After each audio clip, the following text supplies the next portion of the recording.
To Elias Vance, a man of quiet hands and unwavering integrity, I leave not a sum, but a responsibility. Anya Sterling does not feel the salt spray on her face. She stands on the foredeck of the Odyssey, her father's final commission, and feels only the biting wind of expectation. The yacht bobs gently in its slip, a white ghost against the grey churn of the November harbour. Her father, Robert Sterling, is gone. The company, Sterling Maritime, is now hers. The weight of it settles in her bones, cold and heavy as an anchor chain. Elias Vance, her chief operating officer, stands beside her, his suit immaculate against the industrial backdrop of the shipyard. He is a man sculpted from polished confidence and quiet ambition. A fixture at her father's side for 2 decades. The refit is behind schedule, he says, his voice a smooth balm intended to soothe, but it only chafes. Significantly, Anya's gaze sweeps the deck, noting the unfinished brightwork, the coiled lines still wrapped in plastic.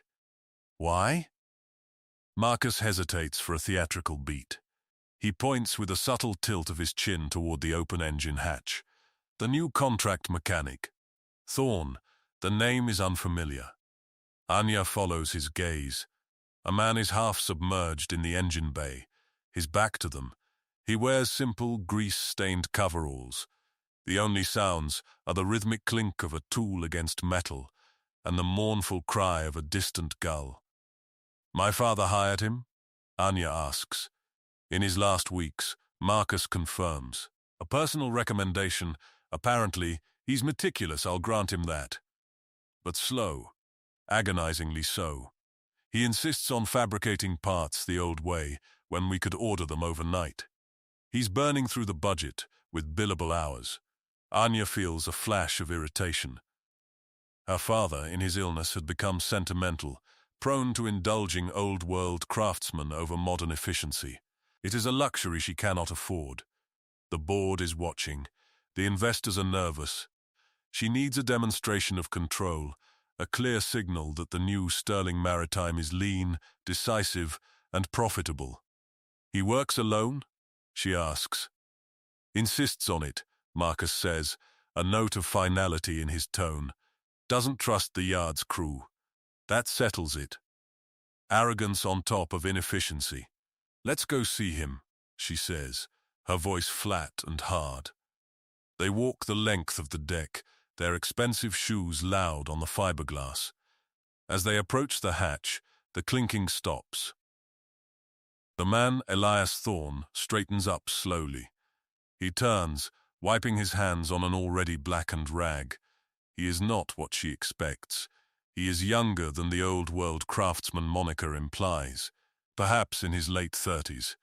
His face is calm, his eyes a steady, clear grey that seem to absorb the weak light. He is not intimidated. He simply watches them approach. Mr. Thorne, Anya begins, clipping the name. She does not offer her own. She is the owner of the ground he stands on. He should know who she is. He gives a slight, almost imperceptible nod.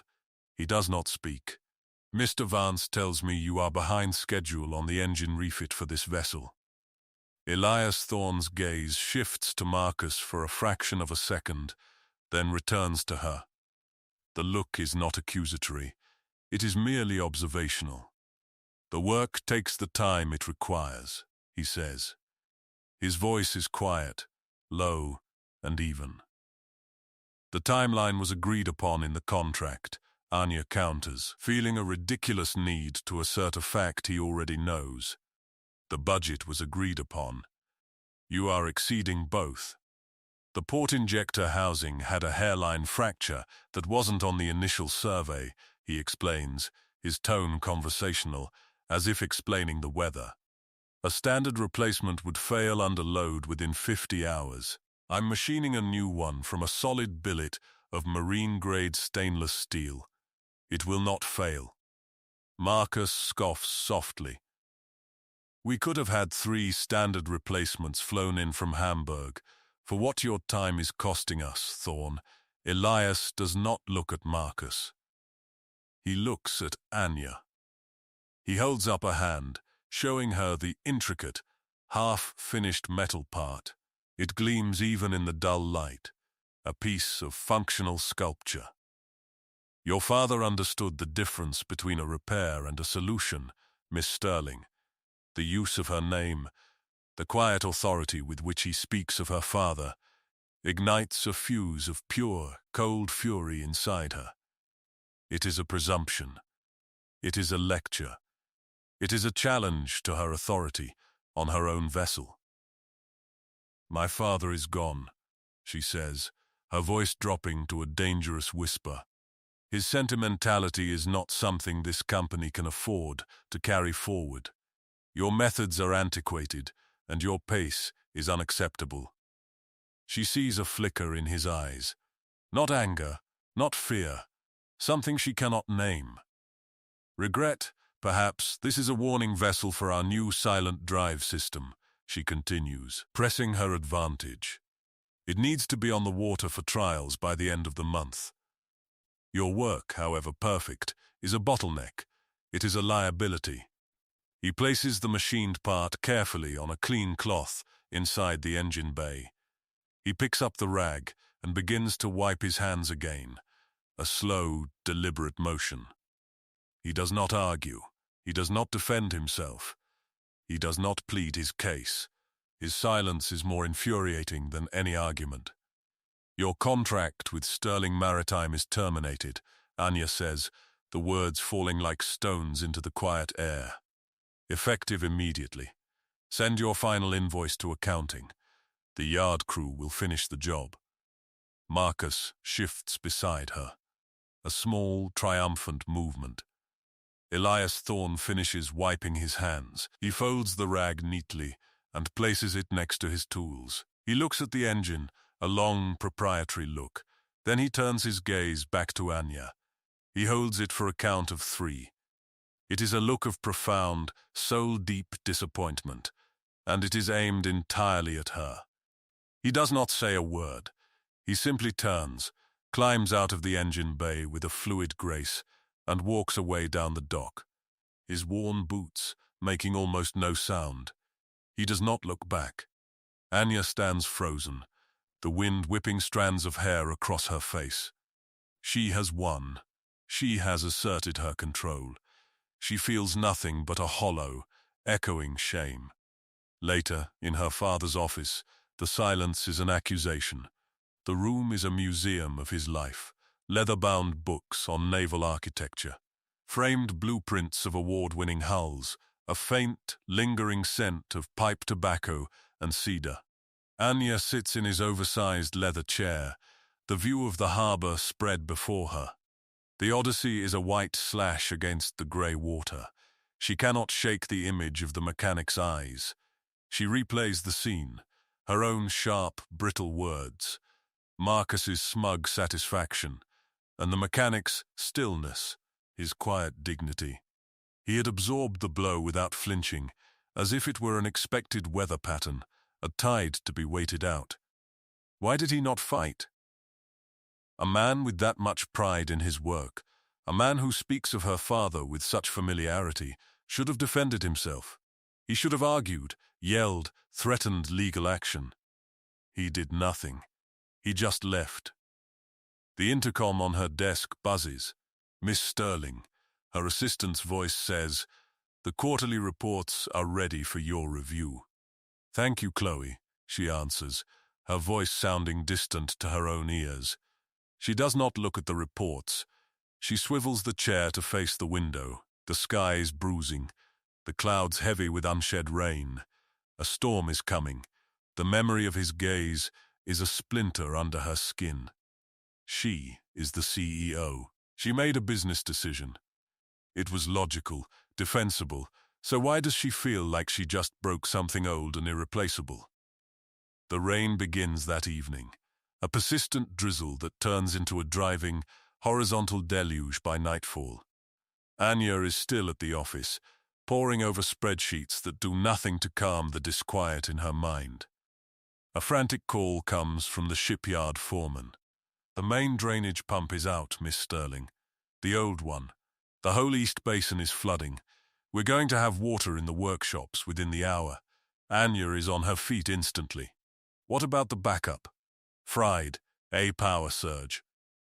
The maintenance crew is looking at it, but they're saying the impeller shaft is sheared. They can't fix it. Not tonight. Panic, cold and sharp, cuts through her. The East Basin houses the fine finishing workshop, full of irreplaceable tools and half-finished custom interiors. The damage would be catastrophic. Get me a list of every emergency pump service in the city, she commands, grabbing her coat. We've tried, the foreman says, his voice tight with stress. With this storm, they're all deployed. No one can get a unit out to us before morning. It'll be too late. Anya's mind races. There is a pause on the line, and then the foreman speaks again, hesitantly. There might be one person, Miss Sterling. The guy you let go today. Thorne, he lives just up the coast. Sam, one of the old-timers, says he's the best there is with this kind of old machinery. Says he can fix anything. The irony is a bitter taste in her mouth. Humiliation wars with desperation. Desperation wins. Find his number, she says. Call him. 20 minutes later, a beat-up truck, its headlights cutting through the sheeting rain, pulls up to the flooded basin. Elias Thorne gets out.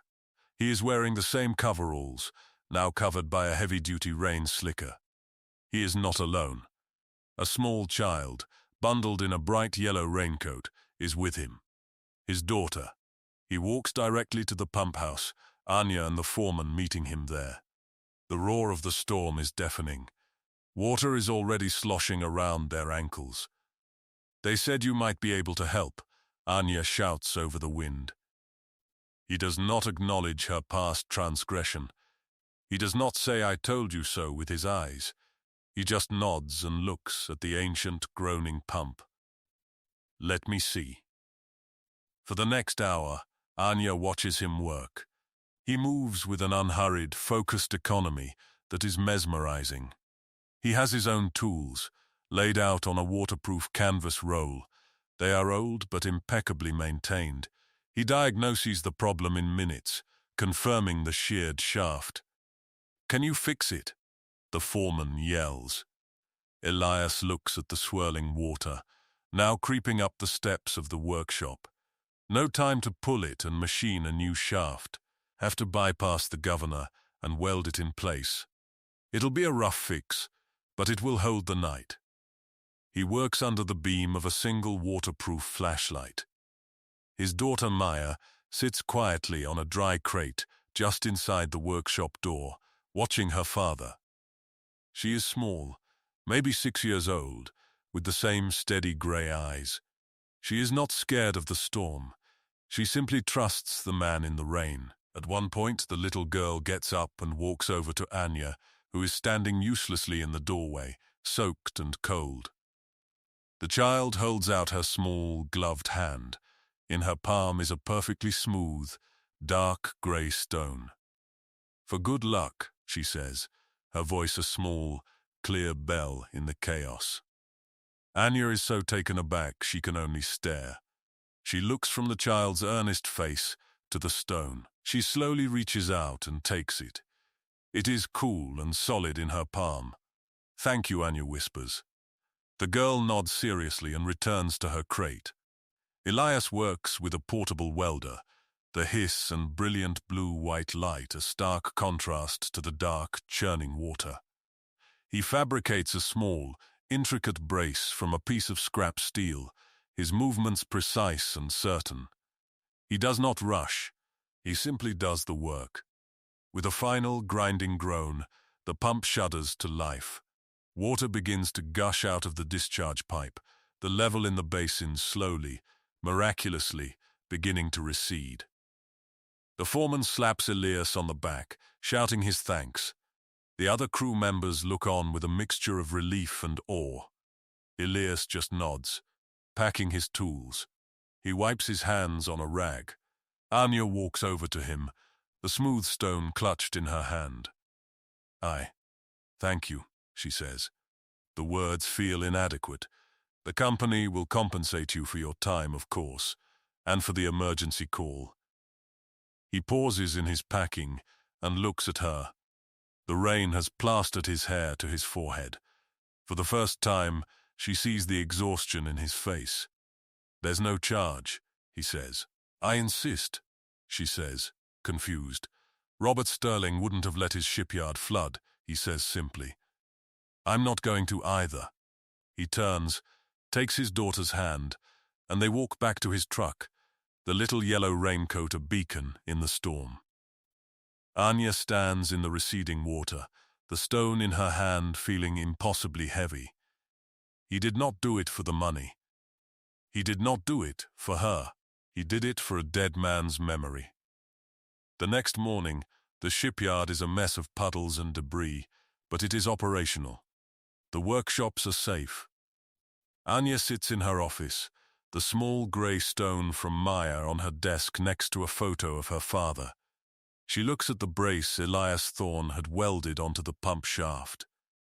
It is a crude, hurried fix by his standards, she is sure, but even so, there is an elegance to it. At the corner of the weld, almost invisible, is a tiny, stamped insignia. It looks like a swift, a bird in flight. Curiosity, now a burning need, propels her. She goes to the company archives, a place she has not visited since she was a child. She pulls the photo albums from the early days. She finds a picture from 20 years ago at the launch of the Stargazer, her father's first truly revolutionary design. Her father is beaming, his arm around a young man, a teenager, in greasy overalls. The young man is holding a strange-looking gear.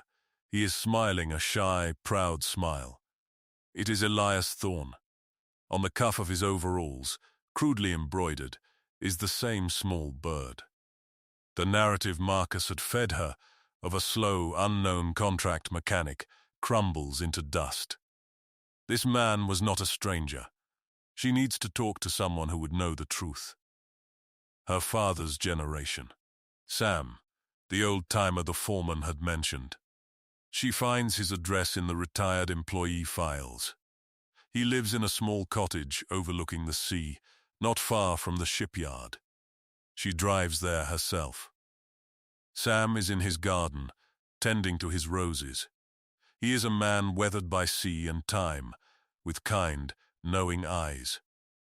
He is not surprised to see her. Knew you'd come sooner or later, he says, wiping dirt from his hands.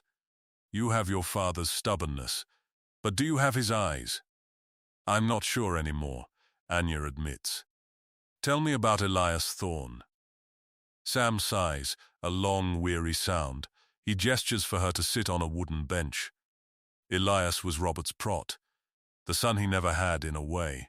Found him as a boy, already a prodigy with engines. Robert saw the genius in him, not just a mechanic, an artist, an innovator. Most of the core advancements in our hull designs and engine efficiencies for a decade, they started as sketches in Elias's notebook. Anya feels a cold dread creep up her spine. Marcus never mentioned him. Marcus was always jealous, Sam says, his voice laced with old contempt. Marcus saw numbers. Robert and Elias saw the water, the wind, the soul of the boat. Marcus took credit for a lot of Elias's early work. Robert knew, but he managed them both. What happened? Why did Elias leave? Sam looks out at the ocean. His wife, Elena, got sick, very sick. When she passed, it broke something in him. He had Maya to think of, the corporate world, the deadlines, the politics. It was no place to raise a grieving child. He wanted peace. He wanted to work with his hands again, on his own terms. Robert understood. He let him go, made him promise to come back if he was ever truly needed. When my father hired him for the Odyssey, that was him calling Elias back? Anya asks, the pieces clicking into place. That was Robert's last wish, Sam confirms. The Odyssey's new engine, that's Elias's design. His masterpiece. A project they started together years ago. Robert wanted him to finish it, to see it through. Anya thinks of her sharp, dismissive words on the deck of the yacht. Your methods are antiquated. Your pace is unacceptable. She feels sick. I fired him, she says, the words tasting like ash. Sam nods slowly. I know. And he let you. Because he wouldn't fight Robert Sterling's daughter. He would rather walk away in silence than cause a war in the house his mentor built. The next day, Anya finds a reason to be near Elias's small waterside workshop. She tells herself she is there to formally apologize for the pump incident, but she knows it is more than that. She needs to see his world. The workshop is in a converted boathouse. The doors are open to the sea. Inside, there is no clutter. Every tool hangs in its proper place. The air smells of salt, cedar shavings, and clean oil. It is a sanctuary of purpose. Elias is at a workbench, carefully reassembling a vintage outboard motor. Maya is sitting at a small table, drawing with colored pencils. A half-finished wooden boat, its ribs a beautiful skeletal curve, sits in the center of the space. He sees Anya standing at the threshold and straightens. His expression is unreadable. Miss Sterling, he says, his voice neutral. I wanted to thank you again, she starts, feeling awkward and out of place. For last night. He just nods. Maya looks up from her drawing and smiles. Your stone worked, she says. Anya smiles back, a genuine, unforced smile. It did. Thank you. She takes the stone from her pocket and shows it to the girl. She turns back to Elias. The insignia on the brace you made for the pump. The bird. I saw it in an old photograph. With my father. Elias looks down at the engine part in his hands. It was a long time ago. Sam told me, she says softly. He told me everything. About you and my father. About your work. She takes a breath. I made a terrible mistake, Mr. Thorne. I was arrogant, and I was wrong. I listened to the wrong person. He still does not look at her. You are the CEO. You made a decision based on the information you had. It was wrong, she repeats, more forcefully. The information was wrong. My judgment was wrong. His hands are still. He finally lifts his head, and his grey eyes meet hers. There is a deep, ancient sadness in them. He was very proud of you, you know. He always said you had a fire in you, that you'd be a great leader. The words are a physical blow, her father's validation, delivered by the man she had so casually wounded. Tears prick her eyes. She refuses to let them fall. The visit confirms her resolve. Marcus has not just misled her. He has been actively sabotaging her father's legacy and hiding a crucial part of the company's history. She needs proof. Concrete, irrefutable proof. She remembers her father talking about a captain's chest, a place where he kept things that were not for corporate eyes. He'd called it his fail-safe. She tears his office apart, not with anger, but with a forensic focus. Behind a false panel in his bookshelf, she finds it. A small, heavy chest made of teak, the same wood used for the decks of his finest yachts. It is locked. The key, she intuits, must be somewhere personal. She looks at the objects on his desk. A silver compass, old and heavy. He'd always said it was his moral compass. She twists the base. A tiny, ornate key falls into her palm. It fits the lock on the teak chest. Inside, the air is thick with the scent of old paper. There is a leather-bound logbook, a thick manila folder tied with string, and a single, heavy vellum envelope sealed with her father's personal wax stamp. She opens the logbook first.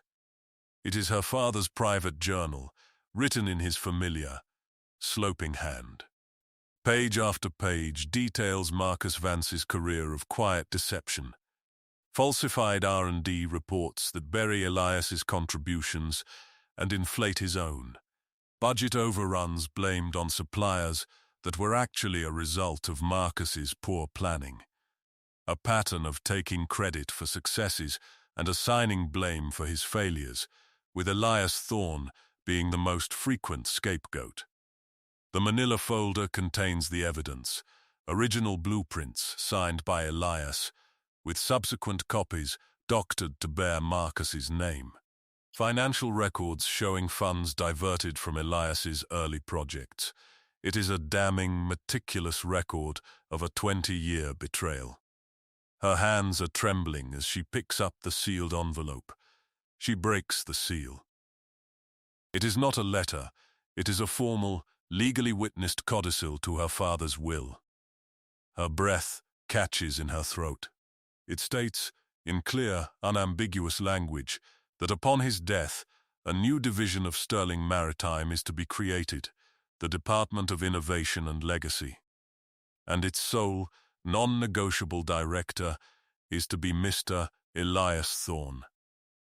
It grants him complete autonomy, a significant budget, and a seat on the executive board.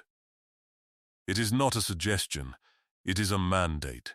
He was not meant to be a contract mechanic. He was meant to be her partner.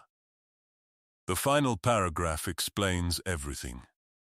It details a promise Robert had extracted from Elias to stay away, to live his quiet life, but to watch over the company from a distance.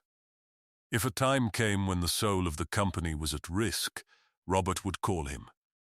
If Robert was gone, the letter would be the call. He was to accept the summons, but only if the new leadership proved worthy of his loyalty. He was to endure the slight, to test her. He was not to fight for his position. He was to wait for her to discover the truth on her own. Trust her eyes, Elias, her father had written. She will see the truth eventually. Anya closes her eyes, the letter clutched in her hand. The weight of her failure is immense. She had not only failed the test, she had thrown it back in her father's face. That evening she drives to Elias's workshop. The lights are on. He is there, working on the small wooden boat. Maya is asleep on a small cot in the corner. Anya walks in without a word and places the open codicil on his workbench. He looks at it, then at her. His face is a mask of weary resignation. "I am so sorry," she says, her voice thick with emotion. "I didn't know. I didn't see." "You weren't supposed to," he says quietly. "That was the point. You had to find it yourself. Why wouldn't you say anything?" she asks, a desperate need to understand his silence. "When I fired you. You could have stopped me. You could have shown me this." He finally looks at her, and for the first time, she sees the full depth of his own grief. "Because it was his last request of me. To trust you, to fight you, would have been to admit that his faith in you was misplaced. And I would not do that to him." He gestures around the quiet workshop. "And because this is my life now. My work. My daughter. I don't need a seat on a board, Miss Sterling. I just need peace." "But he wanted you there," she insists. "He needed you there. I need you there." At that moment, Maya stirs. She sits up, rubbing her eyes. She sees Anya's distressed face. She climbs off the cot, walks to a small hot plate in the corner, and pours a cup of hot chocolate from a thermos. She walks over to Anya and holds it out with both hands. "It's okay," the little girl says. "Daddy fixes everything." Anya takes the cup, her hands shaking. She looks from the child's trusting face to Elias's guarded one. This small, broken family had more integrity in their little finger than her entire corporate structure. "Help me," Anya says to Elias, her voice barely a whisper. "Help me fix it." A slow change happens in his eyes. The guard lessens. A flicker of the old fire. The innovator her father had so admired returns. He gives a slow, deliberate nod. Their first test comes quickly. A major maritime consortium from Norway is interested in the silent drive technology.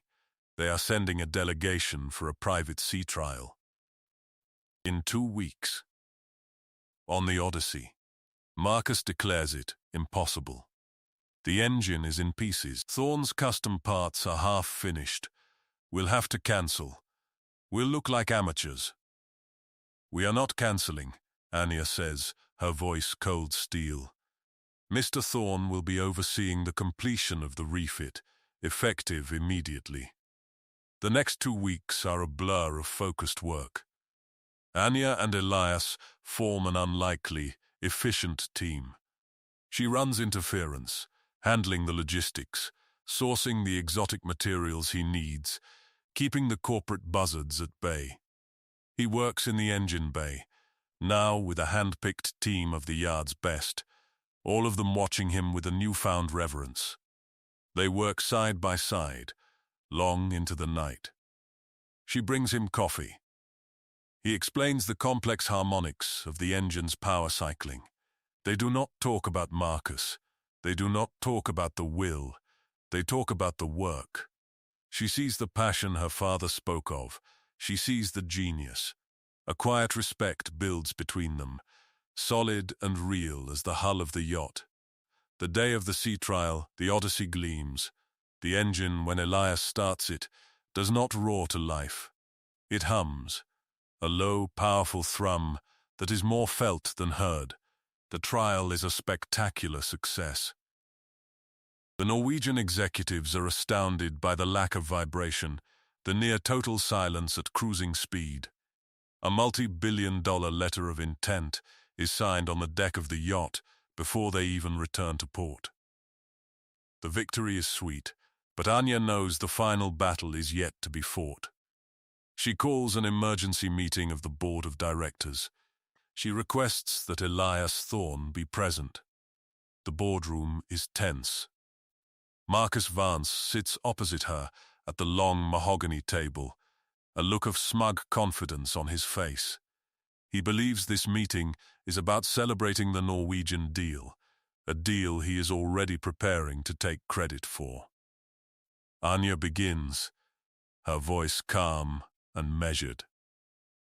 Good morning. Before we discuss the North Sea contract, there are some internal matters of legacy and leadership that we must address. She does not raise her voice. She does not display anger. She simply presents the facts. She distributes copies of her father's logbook. She projects the original blueprints signed by Elias next to the doctored versions bearing Marcus's name. She walks the board through the 20-year history of financial and intellectual theft. Marcus's face goes from smug to pale to ashen grey. He stammers denials, but the evidence is overwhelming, written in the hand of the man they all revered. And finally, Anya says, her voice dropping slightly, there is the matter of my father's final directive. She reads the codicil to the will aloud. The room is utterly silent. Every eye is on her, then on Marcus, and then on the man standing silently at the back of the room by the door. Elias has not moved. He is wearing a simple, clean work shirt and trousers. He does not look like an executive. He looks like what he is, a man who builds things. His presence is a quiet testament to every word Anya has spoken. When she finishes reading, a board member turns to him. Mr. Thorne, is this true? All of it? Elias meets the man's gaze. Robert Sterling was a man of his word, he says. It is all he needs to say. The chairman of the board looks at Marcus. Marcus, you are a disgrace to this company and to Robert's memory. Your employment is terminated. You will be escorted from the premises. Our legal team will be in touch. The vote is unanimous. Elias Vance, the man of polished confidence, seems to shrink in his expensive suit. He is removed from the room, his long con finally over. The chairman then turns to Elias. Mr. Thorne, on behalf of this board, I would like to formally offer you the position as Director of Innovation and Legacy, as Robert intended, and to offer our most profound apologies. Elias looks not at the chairman, but at Anya. He gives a single, slow nod. I accept. After the meeting, the boardroom empties out. Only Anya and Elias remain. The adrenaline fades, leaving a quiet, shared exhaustion. They walk together, wordlessly, out of the corporate tower and into the evening air of the shipyard. The sounds of work are winding down. The air smells of the sea. You're going to need to relocate, Anya says, breaking the silence. The R&D headquarters are downtown. Elias stops and looks out at the water, at the lights of the boats bobbing in the harbor. No, he says, not unkindly. I'm not. Maya's school is here. Our home is here. The water is here. He looks at her. The work is here. Anya looks at the gleaming corporate tower behind them, then at the gritty, authentic world of the shipyard around them. She understands. He is not going to be pulled into her world. He is inviting her into his. Okay, she says. I'll set up a satellite office here. At the yard, it is a bigger concession than he knows. It is an admission that the company's heart is not in a glass tower, but here, where things are built. He smiles, a small, genuine smile that transforms his serious face. Good, he reaches into his pocket and pulls out an object. It is the small, intricate brace he welded for the pump, now polished to a silver gleam, the tiny bird insignia catching the light. A reminder, he says, placing it in her hand, of what holds. She closes her hand around it. It is warm from his touch. Months pass. The seasons turn. Sterling Maritime thrives. The silent drive engine, under Elias's guidance, revolutionizes the industry. The company's stock soars, but more importantly, its reputation for integrity and quality. The reputation her father had built is restored and strengthened.